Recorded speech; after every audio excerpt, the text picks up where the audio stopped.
हरियाणा की राजनीति में वो चेहरा जो अक्सर खबरों की सुर्खियों में बना रहता है। बीजेपी प्रदेश कार्यकारिणी सदस्य सोनाली फोगाट इस वक्त हमारे साथ मौजूद है। मैडम, मुझे ये बताइए कि एक अभिनेत्री के रूप में आपकी पहचान है, टिकटॉक स्टार और वो तमाम वो चीजें, लेकिन राजनीति का अगर जिक्र करें तो भारतीय जनता पार्टी में प्रदेश कार्यकारिणी की जो सदस्य की भूमिका है वो इस वक्त आप निभा रही है, लेकिन एक अभिनेत्री के रूप में भी आपको पूरे देश में पहचाना जाता है।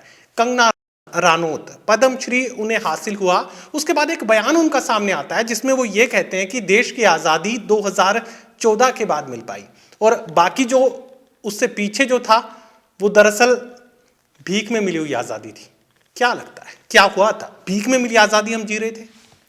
देखिए, वो जो भी इंसान कुछ बोलता है वो अपने विचारों के लिए स्वतंत्र है। वो अपने जो बात रखता है वो उसका जिम्मेदार वो खुद होता है। तो कंगना रनौत क्या बोल रही है उससे मुझे कोई सरोकार नहीं है। और देश की आज़ादी जब मिली वो उसमें कुछ लोगों ने बलिदान दिया, उसकी वजह से हमारा देश आज़ाद हुआ। भगत सिंह का नाम हम सबसे पहले लेते हैं। भगत सिंह राजगुरु सुखदेव फांसी पर लटके हमारे देश को आज़ाद कराने के लिए, तो ऐसे लोगों का नाम सामने आता है और बच्चे बच्चे की ज़ुबान पे होता है। तो उस विचार को किस तरह से लेता है कोई भी इंसान। अब मैं तो भगत सिंह की फ़ैन हूँ, तो मैं यही कहूँगी कि आज़ादी हमें उन लोगों की वजह से मिली। तो 2014 में मिली है, उसके बाद मिली है, उससे पहले भी मिल चुकी थी? देखिए, जब देश अंग्रेज़ों का गुलाम था और हमारा देश आज़ाद हुआ तो वो एक आज़ादी ही हम उसको कहेंगे, सही मायने में आज़ादी वही थी। और 2014 से एक नया युग शुरू हुआ प्रधानमंत्री नरेंद्र मोदी जी की वजह से, क्योंकि उन्होंने हमारा जो हिंदुस्तानी कल्चर है, हमारी जो धरोहर है, हमारा जो देश का गौरव है और हमारे देश के गौरव और सम्मान के लिए उन्होंने जो किया है, विदेशों में भी उनकी पहचान, और मतलब हर कोई रिस्पेक्ट दे रहा है हिंदुस्तान को। लेकिन आज़ादी के बाद से एक ऐसा समय आ गया था कि भारतीयों को विदेश जब जाते थे अपमानित होना पड़ता था। बहुत सारी चीज़ें ऐसी हुई बीच में, तो उसको मैं ये कह सकती हूँ कि 2014 में भी एक नए युग की शुरुआत हुई है। लेकिन आप ये मानते कि आज़ादी उससे पहले मिल चुकी थी? 2014 के बाद अगर कुछ बदला तो एक युग बदल गया।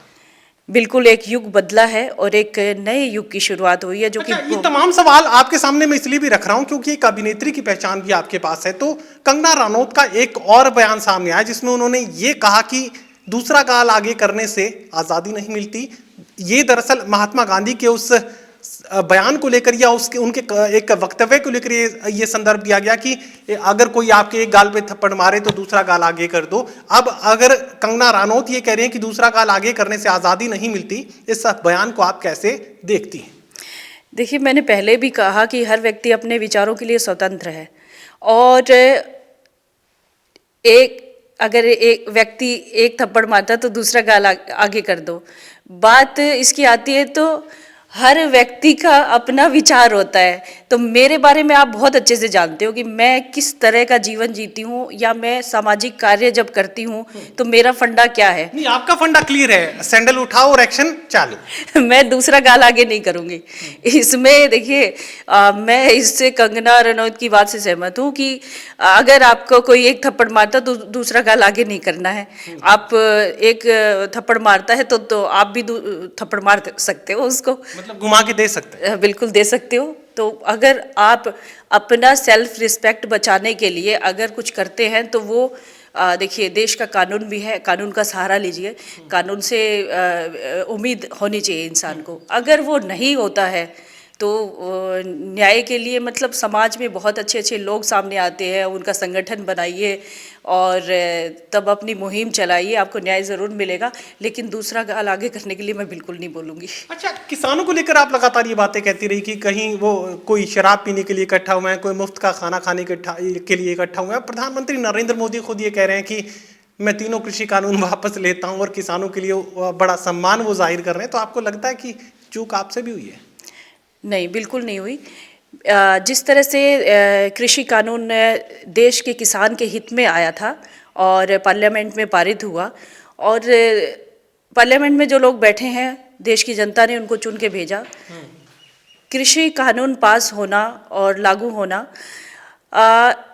जब लोगों ने इसका बेनिफिट लेना शुरू किया तो कुछ राजनीतिक पार्टियों ने इसको मुद्दा बनाया कि अब क्या बचा हमारे पास राजनीति करने के लिए। हमारे पास तो कोई मुद्दा ही नहीं है। इस कृषि कानून को हम मुद्दा बनाते हैं और उन्होंने अपनी राजनीति करनी शुरू की। उन लोगों ने बराबर देश में का माहौल ख़राब किया, व्यवस्था ख़राब की। इससे बहुत लोगों को नुकसान हुआ, किसानों को भी हुआ, आम लोगों को भी हुआ, राजनीतिक लोगों को भी हुआ और हमारा देश का जो ढांचा था वो डगमगा सा गया था। लेकिन आपने लगातार ये एक बयान में ये बात सामने रखी कि किसान तो खेत में काम कर रहा है, दिल्ली में जो बैठे हैं मुफ्त की शराब पीने वाले, मुफ्त का खाना खाने वाले हैं। देखिए, जब किसान पूरी तरह से वहाँ पे हमने नहीं देखा, राजनीतिक दलों के लोग हमने देखे जिन पे राजनीतिक ठप्पा था, वो लोगों को हमने देखा और उनके भेजे हुए जैसे लोग दंगे करते थे, लड़ाई झगड़ा करते, उन लोगों के लिए हमने ज़रूर कहा था। लेकिन ये जो सामाजिक ढांचा खराब हो रहा था उसको देखते हुए प्रधानमंत्री जी मोदी जी का जो फैसला है वो काबिले तारीफ़ है।